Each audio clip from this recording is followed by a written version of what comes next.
It's fun. I think when you worked on something for that long, it's nice that you know others gonna see it, so it's not just for yourself.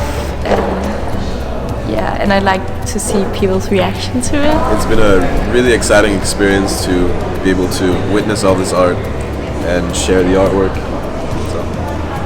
Showing my artwork is a bit intimidating, but it is the whole course has been leading up to for 2 years now, so it's kind of exciting as well.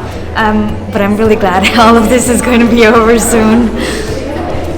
For me, just all the positive feedback I've gotten today, and people who have really identified with the stories that I tell through my art, has just been so meaningful. We've been so fortunate actually to have the building on construction, because it's still very nude walls, and that has allowed us a lot of possibilities.